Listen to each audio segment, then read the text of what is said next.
निवडणुका जवळ आलेल्या आहेत, आरोप प्रत्यारोप सुरू झालेले आहेत.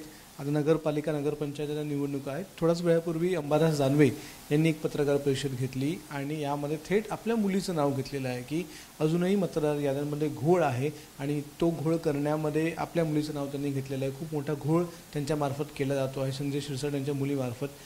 आरोपांकडे कसं बघता? फॅमिली मेंबरवर आरोप करण्यात आलेले आहेत. अंबादास दानवेला निवडणूक प्रक्रिया आणखीन कळालेली दिसत नाही. एवढं मोठं पद भोसवल्यानंतर सुद्धा तुम्हाला निवडणुकीची प्रक्रिया समजत नसेल तर तुमच्यासारखे तुम्हीच. त्याला शब्द नाहीत माझ्याकडे. ही निरंतर चालणारी प्रक्रिया. इलेक्शन वोटर्सचं जे काय इकडचा ॲड्रेस चेंज करणे किंवा इतर मतदारसंघामध्ये नाव नोंदवणे निरंतर चालणारी प्रक्रिया. तुम्ही आजही तुमचं नाव कोणत्याही मतदारसंघामध्ये नोंदवू शकता, परंतु 2 ठिकाणी तुमचं नाव नसावं. एक नाव तुम्हाला मायनस करावं लागतं, दुसऱ्या यादीत आणावं लागतं. आणि या प्रक्रियेला तो बोगस मतदान म्हणतो मोठ्या प्रमाणात. म्हणजे काय, तिने तिचं नाव नोंदवलं. ज्या ठिकाणी आता मी राहतो तो ग्रामीण भाग येतो, तिथं तिने नाव नोंदवलं. 31 जुलैला ही आपली इलेक्शनची मतदानाची यादी ही सीज झालेली सर्वांना माहिती आहे.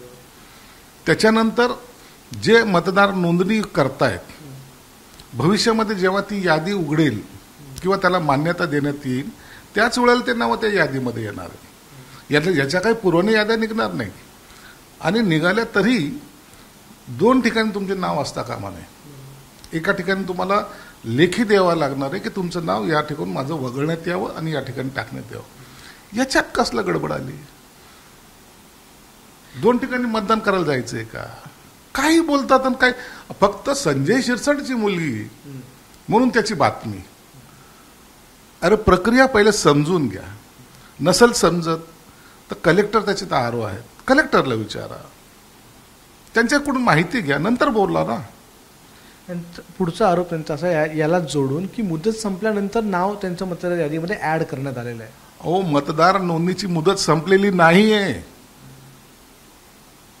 इतकं अज्ञान नसावं माणसामध्ये.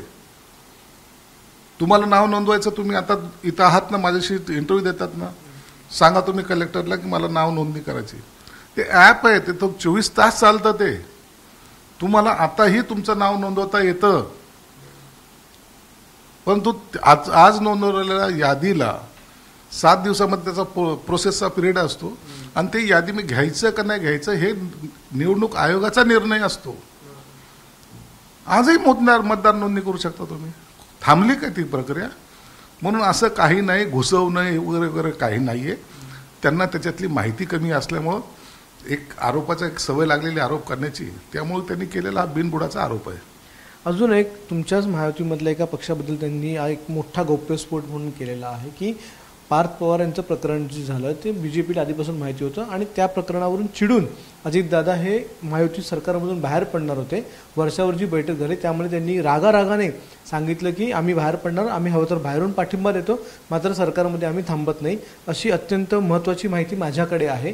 तो गौप्यस्फोट आज त्यांनी केलेला आहे.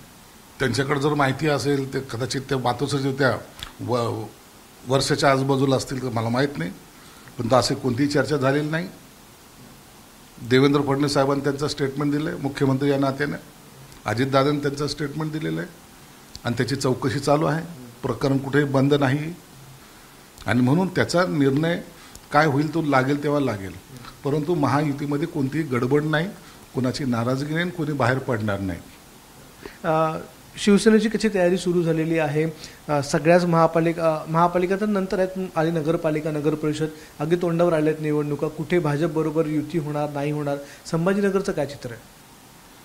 आमच्या संभाजीनगरमध्ये 6 आमदार आहेत आणि त्या प्रत्येकाला वाटतं की आपला नगराध्यक्ष झाला पाहिजे आणि त्या पद्धतीने त्याची तयारी. भाजपचे 3 आमदार आहेत, त्यांना वाटतं आमचा नगराध्यक्ष झाला पाहिजे म्हणून त्यांची तयारी. संभाजीनगर पुरतं मर्यादित नाही तर महाराष्ट्रामध्ये असं एकंदरीत चित्र आहे की ज्या ज्या ठिकाणी ज्या ज्या पक्षाची ताकद आहे तिथलचे कार्यकर्ते हे आग्रही आहेत की ही जागा आपण लढवली पाहिजे. पण त्याचबरोबर खालचे जे काही नगरपालिकेचे नगरसेवक असतील त्यांना सुद्धा वाटतं की हे आमची निवडणूक अनेक वर्षानंतर आलेली, आम्हाला संधी पाहिजे. म्हणून काही ठिकाणी मैत्रीपूर्ण लढती जरूर होती. एबीपी माझा, उघडा डोळे बघा नीट.